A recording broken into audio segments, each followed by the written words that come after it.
kita pindah kepada masalah azan Jumaat. Azan Jumaat ni berapa kali? Pada asalnya azan Jumaat sekali sahaja. Bila ni? Zaman Nabi SAW, zaman Sayyidina Abu Bakar, dan zaman Sayyidina Umar. Dua khalifah azan sekali. Iaitulah sesudah khatib berada di atas mimbar. Khatib naik mimbar, barulah azan sekali. Tetapi pada zaman pemerintahan khalifah Islam yang ketiga, Sayyidina Utsman bin Affan radhiyallahu anhu wa ardahu, telah dilakukan satu azan lagi sebelum itu. Jadi Sayyidina Utsman dia tambah lagi satu azan di pasar, kerana penduduk bandar Madinah pada zaman itu telah bertambah ramai. Jadi Utsman suruh azan di sini supaya orang-orang yang sedang berniaga, orang yang sedang buat kerja boleh break, pergi mandi siap-siap, pergi masjid. Jadi bila masuk waktu khatib naik mimbar, barulah di azan yang kedua yang asal itu. Jadi bila timbul soalan hari ini, orang tanya, habis kenapa kita teruskan dua kali azan? Jadi kata di para ulama, amalan ini berkekalan dilakukan oleh umat Islam hingga hari ini dan seterusnya, kerana Sayyidina Utsman itu termasuk dalam khulafa ar-rasyidin. Ya Nabi sebut dalam hadis, alaikum bisunnati wa sunnatil khulafa. Hendaklah kamu ikut sunnah aku dan sunnah khalifah ar-rasyidin al-mahdina min ba'di. Jadi Sayyidina Utsman termasuk dalam khalifah yang ar-rasyidin yang ketiga, dan perbuatan itu tidak dibantah oleh sahabat-sahabat yang lain. Tak ada pula sahabat lain kata Utsman tak bagus ni, menyalahi hak Nabi kita buat. Maka oleh kerana tidak ada bantahan para sahabat yang lain, jadi para ulama menerima dua kali azan untuk solat Jumaat. Jadi tak payahlah duduk bincang-bincang benda ni, selesai dah. Kita kata benda ni sudah selesai. Azan dua kali solat Jumaat itu sudah ada. Tapi kalau kita pergi tempat, contohnya ada masjid masih lagi nak menggunakan pendekatan satu azan, pun tidak salah. Jadi ada keterbukaan dalam masalah ini, alhamdulillah. Tamaklah kita yang berkait dengan azan, kita pergi pula kepada perkara-perkara sunat yang berhubung dengan Jumaat. Perkara sunat yang berhubung dengan Jumaat ni banyak sekali. Banyak sekali. Saya baca dalam kitab ni, kemudian kita tambah sikit sini. Maknanya amalan-amalan sunat pada hari Jumaat, kita kena ingatlah. Di antaranya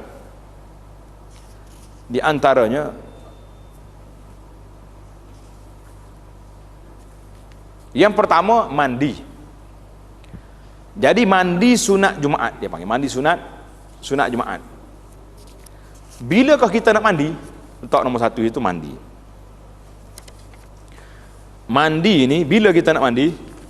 Jawab dianya, mandi mesti selepas solat subuh. Kalau kita mandi belum subuh tu, itu bukan mandi sunat Jumaat lagi tu. Ulama kata berbeza mandi sunat Jumaat dengan mandi sunat hari raya. Sunat hari raya kita boleh mandi belum subuh. Kenapa? Sebab kita pergi solat subuh tu tak balik dah. Betul tak? Ada jugalah hak balik. Tapi kalau rumah jauh tu, dia pergi solat subuh, dia tunggu sampai solat hari raya. Jadi bila nak mandi? Tapi solat Jumaat ni panjang lagi di antara subuh dengan zuhur, maka seawal mungkin boleh solat sunat Jumaat, iaitulah selepas solat subuh. Iaitu mandi itu membersihkan tubuh badan dengan memotong kuku. Nanti mandi dulu. Yang pertama mandi. Hadis dalam Bukhari dan Muslim, tanda dalam kitab kita ni tak letak, saya tambah. Hadis yang diriwayat oleh Imam Bukhari dan Muslim daripada Abi Sa'id Al-Khudri radhiyallahu anhu qal, katanya Rasulullah sallallahu alaihi wasallam telah bersabda, al-ghuslu yaumal jumu'ati wajibun ala kulli muhtalim.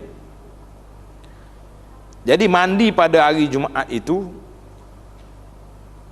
wajib bagi orang yang muhtalim, yang sudah bermimpi.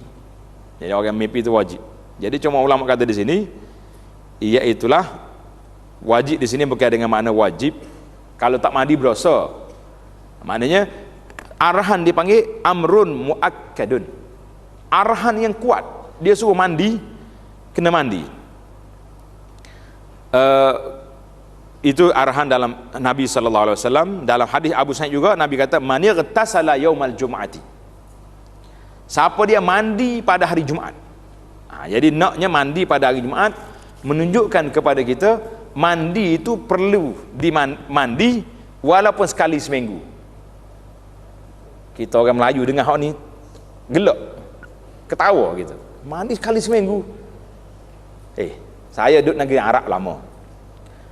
Orang Arab ni dia tak cukup air tempat dia. Kalau musim sejuk, tak payah mandi. Tak ada peluh langsung, tak berpeluh dia, sejuk. Tapi hari Jumaat kena mandi juga sekali. Seminggu kena sentuh juga air. Kalau mandi hak wajib tu cerita lain lah. Saya pun tak nak sentuh cerita. Kita nak isu tentang mandi hari Jumaat. Jadi pasal itulah dalam kitab kita, mandi paling sekurang-kurang mandi seminggu sekali. Iaitulah hari Jumaat.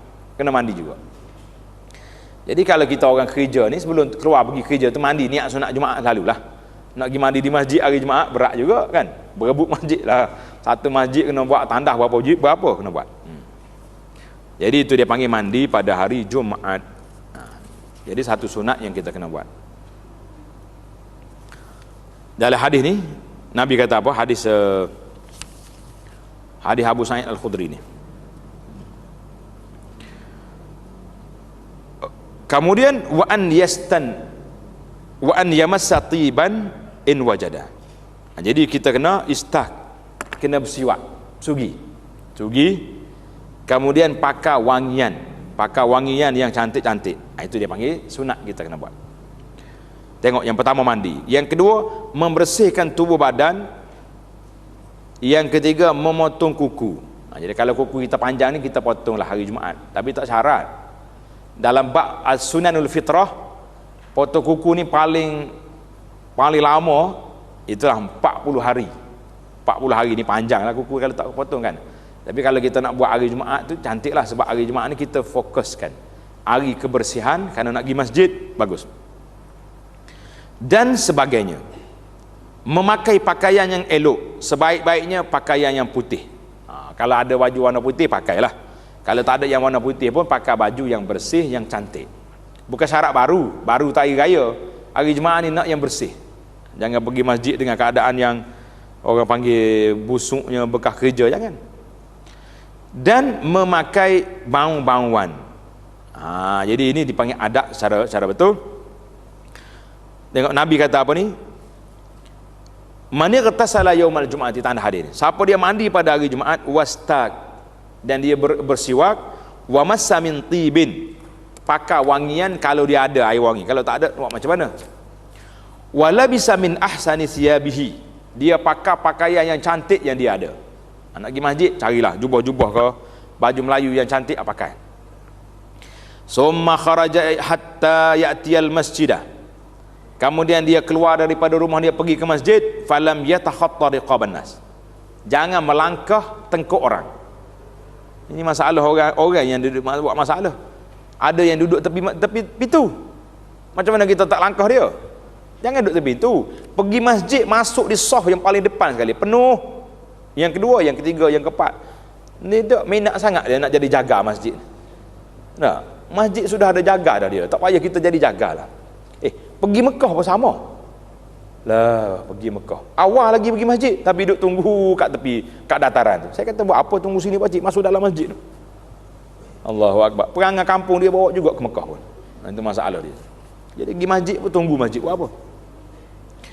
Jadi Nabi kata falam yatakhatta riqaban nas. Jangan dia langkah tengkok orang hatta raka'a ma sya'an yarka. Dia boleh salat sunat berapa banyak dia nak, tunggu sampai khatib naik mimbar.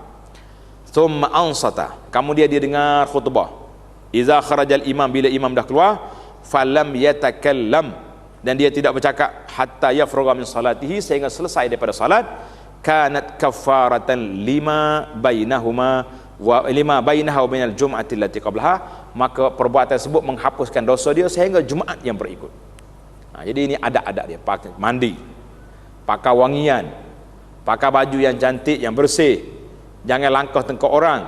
Itu adab, maka dia berdapat kafarah, penghapus dosa di antara dia dengan Jumaat yang akan datang. Dan disunatkan juga, yang keberapa dah ni? Yang kelima. Disunatkan juga lebih awal pergi ke masjid. Pergi masjid awal, tambah kat belakang kita tu, dan masuk dalam masjid. Ni pergi awal ada buah pokok lah. Ajaib wallahi. Saya kadang-kadang bila saya pergi masjid nak khutbah, saya pusing dulu belakang tengok. Ada buah pokok naik-naik masuk dalam masjid. Masjid ke surau Jumaat hari ni kebanyakannya sudah ada aircon. Kalau kata panah lah dalam masjid, tak ada alasan dah dia tu. Dia nak jawab apa depan malaikat esok? Aircon lagi. AJK masjid ni pecah kepala dah mikir tak? Macam mana nak suruh orang masuk masjid? Takkanlah kita nak letak air dalam masjid tu dah. Siapa dia masuk awal, sah awal, teh tarik. Yang kedua, teh biasa contohnya. Tak tahu nak fikir macam mana. Nak latih pengawal bawa tongkat, masuk masjid. Berkali sampai peringkat itu mungkin. Kalau manusia dah tak erti nak jaga diri sendiri, terpaksa kita kena pengawal. Masjid kena guna pengawal, halau masuk dalam masjid belaka. Allahu akbar. Ini letih. Tengok ni. Sunat pergi awal ke masjid dia panggil at-tabkir. Kata Nabi sallallahu alaihi wasallam dalam hadis yang diriwayatkan oleh Imam Ahmad, "Idza kana yaumul jum'ati faghasala ahadukum ra'sahu wa ghtasala summa ghada." Siapa dia sudah mandi, pergi awal ke masjid. Summa dana, duduk dekat dengan imam. Dana dengan makna duduk dekat dengan imam. Jangan duduk belakang-belakang jauh-jauh tu. Nak cari tiang dia kononnya. Buat apa cari tiang jauh-jauh? Fastama'a, dengar khutbah. Wa ansata, dan dia tak bercakap, diam. Kana lahu bi kulli khutwatin khataha, setiap langkah yang dia pergi itu kasiyami sanatin wa qiyami sanatin, seperti dia berpuasa setahun, dia berdiri setahun. Hadis ni riwayat Imam Ahmad. Dalam musnad dia kata di muhaqqiqu al-musnad, Syekh Arnaud dan syekh lain mengatakan hadisun sahih. Jadi hadis ni sahih. Allahu akbar. Jadi tengok hadis lain, hadis Bukhari Muslim lagi. Hadis Abu Hurairah, anna Nabi sallallahu alaihi wasallam qala man ightasala yaumal jum'ati, siapa dia mandi pada hari Jumaat, ghuslal janabah, mandi junub. Ni yang jadi malam Jumaat, malam sunat ni. Maksud dia sini bukan mandi junub. Amal lepas Jumaat agak pakai senyap tutup itu belaka pasal nak mandi junub. Enggak. Ghuslal janabah maksudnya seperti mandi hadas. Maknanya sempurna akan mandi itu dengan gosoknya, dengan apanya. Itu maksud dia ghuslal janabah. Dia kadang-kadang salah baca teks ni pun letih gitu. Dia kata Nabi ku tu pagi Jumaat kena mandi junub. Pagi ni ada pergi cukur tahniah anak pun tak ada orang pergi dah. Dan nak ambil hadis ni belakang. Jangan salah. Sudah mandi, summa raha, kamu dia pergi masjid. Fa ka'annama qarraba badana. Nabi kata sahabat dia pergi awal seolah-olah dia telah korban seekor unta. Minggu lepas kita boleh berapa ekor unta? Boleh unta tak? Tak dapat. Wa marraha fi sa'ati tsaniyati, siapa dia pergi pada saat yang kedua. Fa ka'annama qarraba baqarah, seolah-olah dia korban seekor lembu. Tak apa lagi. Wa marraha fi sa'ati tsalisah, dia pergi waktu yang ketiga. Fa ka'annama qarraba kabshan aqran, seolah-olah dia korban seekor kibas biri-biri yang besar. Wa marraha fi sa'ati rabi'ati fa kana qarraba dajajah, saat yang keempat macam korban ayam. Wa marraha fi sa'atil khamisati, siapa dia pergi saat yang kelima seolah-olah dia korban sebiji telur. Telur pun tak apa lagi, boleh lagi. Fa iza kharajal imamu, bila imam keluar dan naik mimbar, hadaratil malaikatu yastami'una zikra, malaikat yang duk tulis kat pintu tadi pergi masuk masjid duk dengar khutbah. Jadi masuk, kau masuk tu lah, telur pun tak ada, apa ni, ayam pun tak dapat, kambing pun tak dapat. Jadi paling lewat kita masuk masjid mesti sebelum imam naik mimbar. Dapat lagi telur sebiji. Jadi ibu-ibu paksalah anak-anak dengan suaminya, dengan ayahnya sekali, biarlah mereka ni dapat telur juga sebiji seminggu. Boleh ke tak boleh? Payahlah suami duduk di pejabat lain tak? Takkan nak telefon dia, bang, saya nak juga telur sebiji hari ni. Boleh? Motivasilah sikit. Biar boleh. Kalau kita yang dah pencen, yang tak ada kerja ni, pergi awal. Paling tidak pun dapat kambing seekor, dapat ayam. Ni tak dapat apa ni? Berambak dengan imam lah. Ada setengah orang yang dia faham, dia tengok Bila imam nak pergi naik mimbar dia cepat, dia laju. Assalamualaikum mam. Dia tak salam imam, dia cepat pergi masuk, dia cross. Dia takut imam naik mimbar, malaikat dah tutup dia punya rekod. Rugi, telur tak dapat. Macam mana kita nak buat, nak fikir macam mana? Macam mana kita nak fikir, tak tahulah. Kita sendirilah fikir. Takkanlah sekali seminggu tak boleh pergi awal masjid. Dia kata kalau pergi awal nak buat apa? Banyak lagi benda boleh buat. Boleh baca Quran, boleh berzikir, boleh solat. Hari Jumaat dia tak ada waktu larangan. Kita boleh solat terus sampai nak imam naik mimbar. Waktu hari Jumaat tidak ada. Fal yusalli masya. Ada hadis tadi kata dia solatlah berapa banyak dia nak. Fal yarka' masya. Rakaat. Tak ada larangan. Baik. Dalam perjalanan ke masjid hendaklah berjalan dengan tenang. Jangan berlari. Dan setelah selesai daripada mengerjakan solat 2 rakaat sunat tahiyatul masjid, hendaklah dia duduk membaca Al-Quran, berzikir dan berselawat sementara menunggu khatib naik mimbar membaca khutbah. Semuanya ini diterangkan satu persatu dalam hadis-hadis Nabi sallallahu alaihi wasallam dan dihuraikan dengan panjang lebar oleh alim ulama rahimahumullah. Jadi oleh kerana Syekh ni sebut, saya nak sebutlah beberapa perkara yang tidak disebut lagi tadi. Di antaranya sunat hari Jumaat secara lagi, yang tak sebut ni saya sebut. Tadi kita sebut apa dah? Mandi sebut dah kan? Membersihkan tubuh badan dengan buat penyampaian potong kuku, andam misai kita dan sebagainya. Yang ketiga memakai pakaian yang elok. Yang keempat memakai bangun-bangunan. Yang kelima pergi masjid awal. Yang keenam berjalan ke masjid dengan tenang. Yang ketujuh masuk dalam masjid, ingat solat sunat tahiyat masjid dulu, jangan terus duduk solat masjid. Kemudian duduklah baca Quran dan berzikir dan berselawat. Baik, jadi sunat hari Jumaat lagi, iaitulah eloknya istihbab sunat bagi imam membaca surah Alif Lam Mim Sajadah dan Hal Ata 'alal Insan. Jadi surah Sajadah tu eloknya dibaca semua, bukan potong-potong. Oi, panjang. Tak larat makmum belakang nak tak biasa. Baik, minggu ni Alif Lam Mim Sajadah. Minggu depan Hal Ata 'alal Insan. Bagi 2. Dia bukan syarat nak 2 surah tu. 1 surah pun tak ada masalah. Kalau kita tak kuat. Tujuan dianya untuk apa? Untuk nak mengingatkan pada hari kiamat. Kerana dalam surah tu ada cerita hari kiamat. Yang kedua, tulis lagi, tambahan lagi. Sunat memperbanyakkan selawat ke atas Nabi sallallahu alaihi wasallam. Sunat selawat pada Nabi pada hari Jumaat dan juga pada malam Jumaat. Jadi kita kena buat satu moto. Hari ingat Jumaat, ingat apa? Ingat selawat. Ingat Jumaat, ingat selawat. Saya bagi dah hari tu risalah tentang selawat kan. Kau tak bagi lagi? Ada dah. Hilang habis dah. Kena baca, jangan duduk taruh saja. Baca. Kita ada ijazah ke hari tu. Sabda Nabi sallallahu alaihi wasallam dengan Nabi kata min afdali ayyamikum yaumul jumaah. Sebaik-baik hari kamu iaitulah hari Jumaat, fihi khuliqa Adam. Hari Jumaat juga hari Allah Taala jadikan Adam.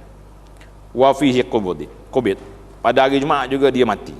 Wa fihi nafkhah. Hari Jumaat juga hari tiup sangkakala, hari kiamat. Fa'aksiru alayya minas salah. Yang kita nak ni. Tadi cerita je Adam jadi hari ni, orang ni jadi hari ni. Yang kelebihannya di sini, fa'aksiru alayya minas salah. Naklah banyakkan selawat ke atasku pada hari Jumaat. Ni, semalam hari Jumaat. Berapa ratus kali kita selawat? Tanya marah selalu. Baru tanya hari ni, semalam tak tanya dah. Berapa ratus kali agak-agak? 500 dapat? Tak jawab belaka ni. Tak puas hati saya lagu ni. Lepas tu saya bagi risalah tu kertas. Cuba buat, dalam kertas tu ada 8 selawat. 8 selawat. Yang sahih riwayat dia. Jadi kita ambil 1 selawat baca 100. Daripada malam Jumaat lagi. Lepas maghrib malam Jumaat baca Allahumma salli Muhammad sampai 100. Lepas Isya 100. Nak tidur malam 100. Pagi lepas subuh. Jadi kalau dapat kertas tu khatam, maknanya 100-100 kita sudah dapat 800 kali. Kaya ke miskin? Kaya kita dengan Nabi sallallahu alaihi wasallam. Tak payah cerita dengan orang. Lepas 800 tulis SMS pula kat kawan-kawan dah. Oh, saya cukup dah kota hari ni, ustaz suruh. Tak payah. Ini bala akhir zaman ni tuan-tuan dan puan-puan sekalian, bala nak menunjuk-nunjuk ibadat yang kita buat. Nabi SAW bila pergi haji, Nabi kita doa, Allahumma ja'alhu hajjatan la riya'an wala sum'atan. Ya Allah, jadikan haji aku ni tidak ada riak, tidak ada sum'ah. Riak tu kita buat nak tunjuk orang, sum'ah nak mencari kemasyhuran. Segala benda buat. Tengah duduk tawah akak tu, tengah tawah ni gambar talipo habis sebelah. Apa punya ibadat lagu ni? Tengah lontar akak tangan sebelah, tengah lontar tengah lontar akak tangan. Ya, kita mengatakan ini masalah-masalah yang bermasalah. Jadi semua ibadat kita nak tunjuk dengan orang kah? Lah. Nabi tidak ajar supaya kita ibadat tunjuk dengan orang. Maka Nabi kata apa? Fa'aksiru alayya minas salat, banyakkan selawat ke atasku, banyakkan selawat ke atasku, fa inna salatakum ma'rudatun alayya. Salat selawat kamu itu dibawa kepada aku. Tuan-tuan duduk di sini jangan bimbang, selawat kita di online sampai ke Madinah, sampai kepada Nabi sallallahu alaihi wasallam. Bila Nabi sebut macam ni, ada sahabat yang tolong tanya bagi pihak kita. Qalu ya Rasulullah wa kaifa tu'radu salatuna alayka wa qad aram. Rasulullah, macam mana selawat kami dibawa? Tuan sudah jadi tanah. Jadi sahabat duk ingat kau orang mati ni masuk dalam kubur jadi tanah lah kan? Qal, Nabi jawab, innallaha azza wa jalla qad harrama 'alal ard an ta'kula ajsadal anbiya. Nabi kata jangan. Allah Ta'ala mengharamkan, tidak membenarkan bumi makan tubuh para nabi. Semua nabi-nabi semua tak hancur. Nabi kita jasad dia sempurna seperti yang dia waktu dari dia wafat. Yang penting bagi kita bukan itu, banyak aksiru. Nabi kata banyakkan selawat. Hadis ini dalam Bukhari. Dalam ada satu lagi riwayat istibab salat, hadis ini diriwayat oleh Imam An-Nasai daripada Aus bin Aus. Satu.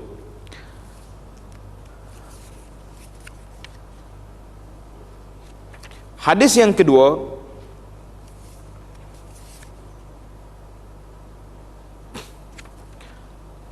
daripada Baihaqi daripada Anas, kata Nabi, aksirus salata alayya yaumal jumu'ati wa lailatal jumu'ah. Ada dua riwayat ni. Riwayat yang kedua ni, perbanyakkan selawat ke atasku pada hari Jumaat dan pada malam Jumaat. Bahasa itulah saya nak tadi, nak namakan apa dia? Nak namakan hari Jumaat dan malam Jumaat ni malam selawat. Boleh? InsyaAllah ta'ala. Jadi kalau kita tak letak target, tak jadi. Tak target. Tapi jangan dibuat seperti setengah-setengah, ada setengah ni, orang duk sebar ni. Hari ni baca selawat ni, esok lah. Itu tidak ada riwayat yang pembahagi macam tu. Yang penting Nabi suruh selawat banyak. Berapa ratus? Sendirilah. Kalau rasa tak kuat, buat 10 kali baru 80. Kalau rasa kita nak dekat dengan Nabi, kita buat 100 kali. Kalau rasa kuat lagi, 1000 kali. 1000 kali tak buat apa kerja. Terpulanglah masing-masing. Tidak ada paksaan di dalam beribadat. Apalagi yang kita nak buat, yang kita perlu buat hari Jumaat, baca surah Al-Kahfi, tulis tu.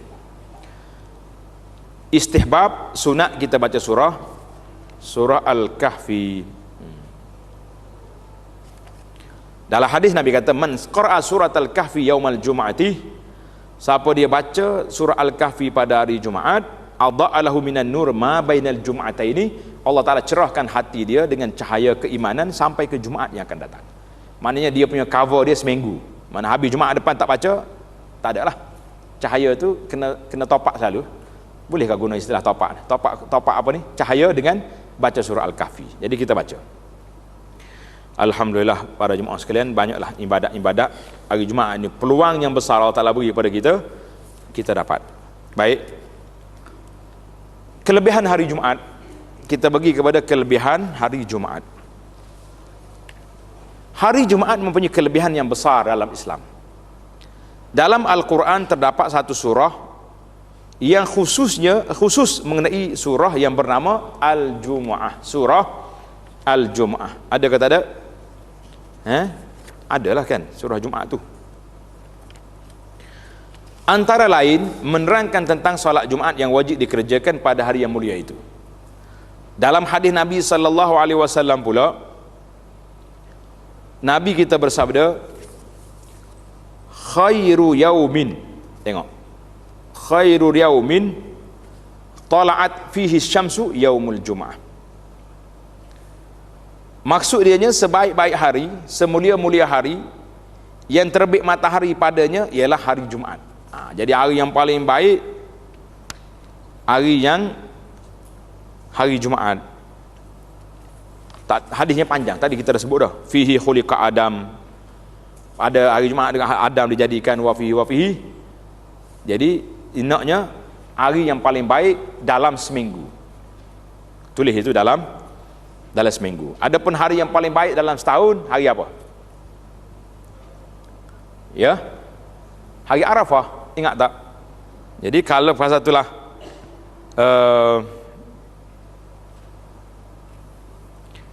kalau wukuf pada hari Jumaat, orang kata haji akbar, kan? Tapi yang betulnya wukuf pada hari Jumaat itu mempunyai kelebihan yang tersendiri. Sebab apa? Sebab berkumpul dua hari yang baik.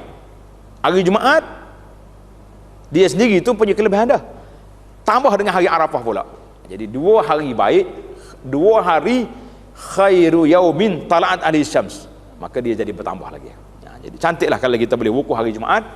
Yang pertama kali berkumpul dua hari raya, dua hari besar. Dua hari besar. Yang kedua bertepatan dengan hari wukuf Nabi sallallahu alaihi wasallam. Itu panjang cerita. Hadis ini riwayat Abu Daud dengan sanad yang sahih, dan ditegaskan lagi dalam hadis yang kedua. Nabi sebut tadi, inna yaumal jumu'ati sayyidul ayam wa a'zamuha indallah wa fihi sa'atun la yas'alullaha fiha al-'abdu syai'an illa a'tahu ma lam yas'al harama, rawahu Ibnu Majah. Daripada Abu Lubabah radhiyallahu anhu katanya, sabda Nabi sallallahu alaihi wasallam, sesungguhnya hari Jumaat itu ialah penghulu segala hari-hari yang lain.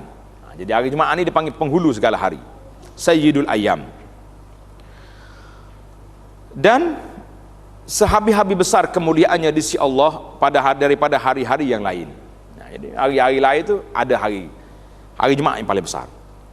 Pada hari Jumaat juga, hadis itu panjang, cuma pasal tu dia buat titik 3 tengah tu, mana dia potong ambil ikut tajuk yang kita nak.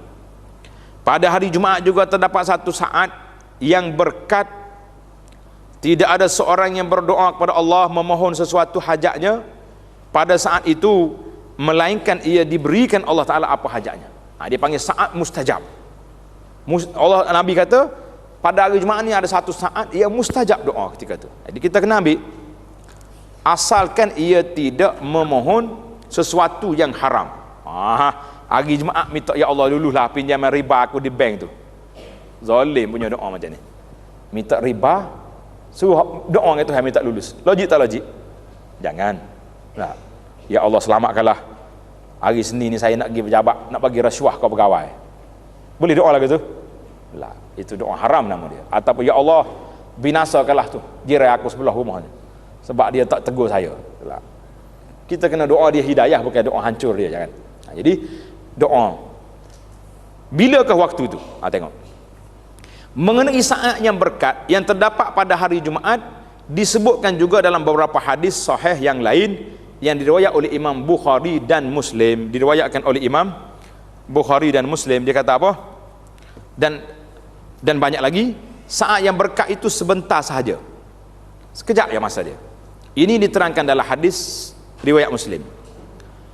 Saat yang berkat itu ialah tanda. Yang pertama, ini mula-mula. Yang pertama, mulai daripada khatib duduk di atas mimbar sehingga selesai solat Jumaat. Khatib di atas mimbar sampai selesai. Jadi bila kita nak doa ya? Bila dia khutbah, tak boleh kita nak doa, kena dengar. Waktu solat pun kena solat. Maka tadi saya dah sebut, di antara waktu yang kita mempunyai peluang untuk berdoa, di antara dua khutbah. Di antara dua khutbah, itulah tempat dia. Sebab itu saya minta sangat-sangatlah supaya pihak muazzin Bilal tak payahlah duduk kacau baca doa ketika tercelah dua khutbah itu, sebab waktu tu waktu orang nak berdoa. Kenapa dia nak ajar dia baca juga? Itu gangguan nama dia, gangguan. Ini dipilih oleh Imam An-Nawawi rahimahullah taala. Jadi pandangan yang pertama. Yang kedua, ada pula hadis yang lain, riwayat Imam Ahmad, An-Nasai, Abu Daud, Al-Hakim menerangkan masa yang diharapkan doa makbul padanya ialah selepas solat asar hari Jumaat hingga akhir waktunya.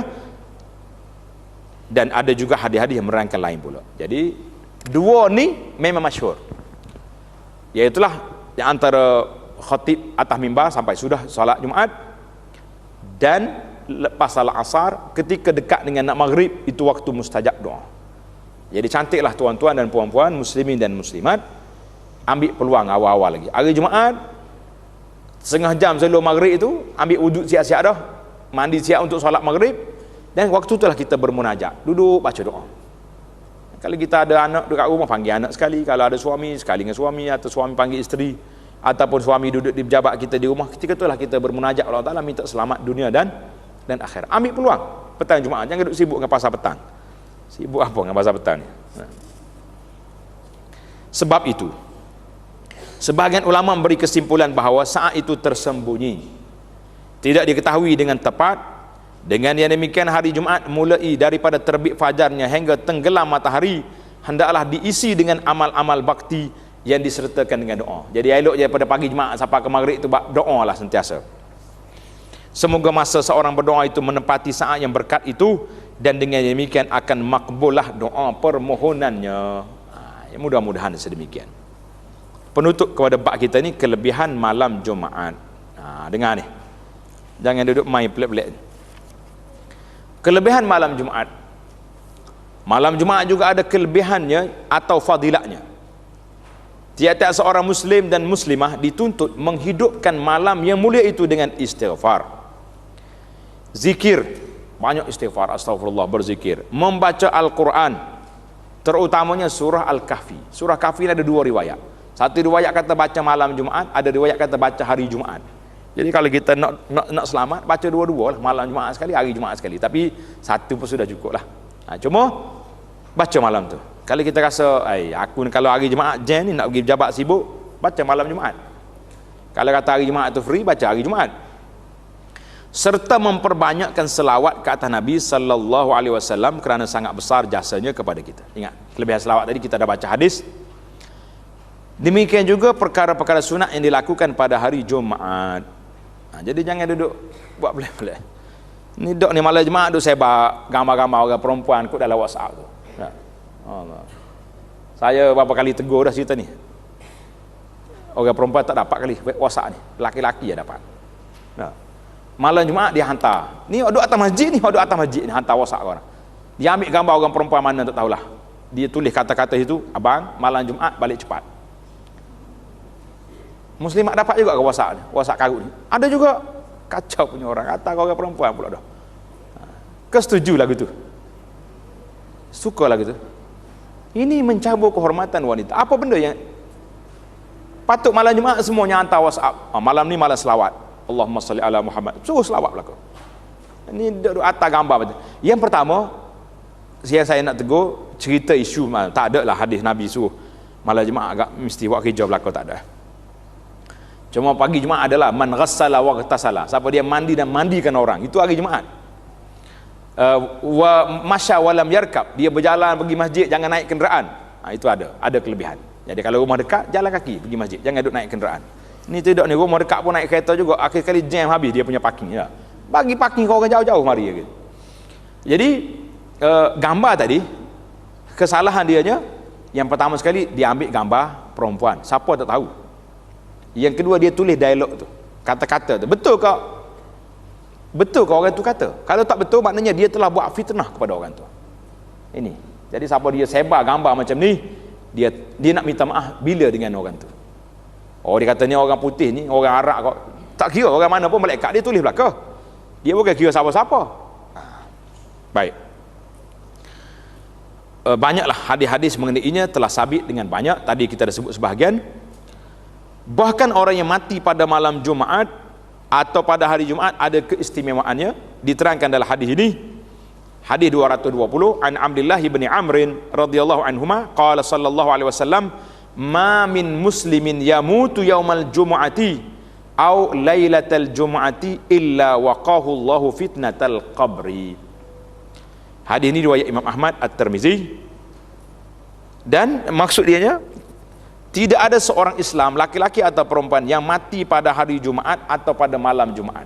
Kalau kita boleh mati hari Jumaat atau malam Jumaat, melainkan ia dipelihara oleh Allah Ta'ala daripada ujian, soal dan azab kubur. Jadi azab kubur tidak ditanya, dipelihara dia daripada itu. Tapi sungguh pun tengok, Tuan Syekh kata apa? Sungguh pun hadis ini mengkotek. Jumpa istilah baru pula. Hadis mengkotek, mana hadis terputus. Riwayat tengah tu tak ada, tak bersambung dia punya rawi. Terpanggil hadis mengkotek. Tetapi ia diriwayatkan oleh Imam At-Tabarani dengan sanad muttasil. Ada jalur lain bersambung riwayat. Dan juga diriwayatkan oleh Imam Ahmad menurut jalan yang lain dengan sanad yang hasan. Mana hadis ini hasan. Imam As-Suyuti rahimahullahu taala menyebutkan beberapa hadis lagi, di antaranya hadis riwayat Abu Nuaim daripada Jabir radhiyallahu anhu. Maksudnya orang yang mati pada hari Jumaat atau pada malam Jumaat diberi perlindungan daripada azab kubur, dan pada hari kiamat ia datang dengan keadaan orang yang mati syahid. Orang yang mati syahid. Dia tak sebut dah riwayat hadis ni macam mana.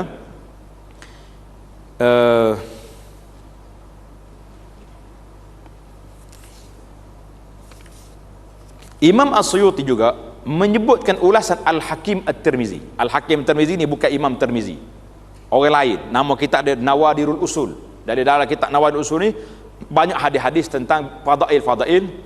Sebahagiannya sahih, sebahagiannya tak sahih. Jadi Al-Hakim At-Tirmizi bahawa mati seorang pada hari Jumaat atau malam Jumaat itu menjadi dalil tentang bahagianya orang itu dan kesudahannya yang baik. Tapi tidak syarat.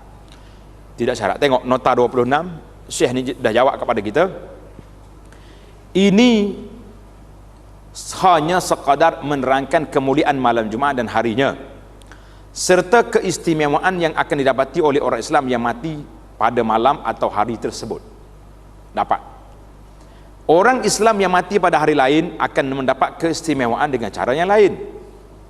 Jangan kata, wow, dia tu mati tidak malam Jumaat tu tak bagus. Lah. Asalkan ia beriman dan beramal saleh, serta ia sentiasa mengharapkan rahmat Allah Ta'ala. Hakikat ini jelas kerana Nabi kita sallallahu alaihi wasallam telah wafat pada hari Isnin, dan ramai di antara sahabat-sahabat baginda yang terbilang telah wafat pada hari lain, bukan pada hari Jumaat. Maknanya kalau orang tak mati hari Jumaat agak mati tak baik, tak syarat. Kalau syarat, tentulah Allah Ta'ala akan pilih Nabi kita wafat pada hari Jumaat. Jadi Nabi kita wafat pada hari Isnin. Jadi cuma kalau orang boleh mati pada malam Jumaat, nak macam mana kita tak boleh nak deal dengan malaikat? Boleh berunding dengan malaikat maut? Saya nak malam Jumaat. Tak usahlah. Jadi kalau boleh kita, yang penting bagi kita para jemaah, kita berdoa kepada Allah Azza wa Jalla nak mati dalam keadaan husnu al-khatimah. Bila mati, Allah Ta'ala yang tetapkan. Yang penting bagi kita mati dalam keadaan husnul khatimah, akhir ucapan kita dengan la ilaha illallah Muhammadur Rasulullah. Itu yang paling penting bagi kita para jemaah sekalian. Jadi ada juga kadang-kadang bila mati orang ni, tidak mati malam Jumaat, jadi pakai duk attack, pakai duk kata macam-macam. Kita kata jangan. Bukan syarat mati malam Jumaat tu mesti. Cuma kalau siapa dia mati malam tu ada keistimewaannya yang tersendiri. Alhamdulillah, itu pilihan Allah Ta'ala waktu kita nak mati. Semalam orang duk bincang, marah. Dia kata naik flight ni pun delay, hot tu pun delay. Habis kapal terbang delay belakang hari ni. Payah nak cari. Saya kata semua benda atas dunia ni delay belakang, kecuali satu je yang tak delay. Apa dia? Mati tak delay. Kan orang kata, laula akhartani ila ajalin qarib, ya Allah mintalah tangguhkan sikit lagi tempoh masa. Tuhan jawab kata, walan yuakhirallahu nafsan iza jaa ajaluha. Allah Ta'ala tidak sekali-kali akan menangguhkan tempoh bila ajal telah sampai. Jadi kita kata tak usah duduk sibuk sana sini, delay tu delay ni. Yang penting bagi kita yang tak delaynya tarikh kematian kita, maka bersedialah untuk mati. Jadi tuan-tuan tulis satu kitab. Al-Imam As-Suyuti rahimahullah ta'ala telah tulis sebuah buku yang bernama Al-Lum'ah fi Khasa'isil Jum'ah, yakni kilauan cahaya tentang kelebihan salat Jumaat. Memang dia bincang hari Jumaat saja, Jumaat je cerita dia. InsyaAllah ta'ala mudah-mudahan kita akan sambung lagi perbincangan kita dalam bab 2.13 salat janazah dan perkara-perkara yang berhubung dengan pengebumiannya, InsyaAllah ta'ala dalam jalsah kita yang akan datang. Subhanakallahumma wa bihamdika asyhadu an la ilaha illa anta astaghfiruka wa atubu ilaih.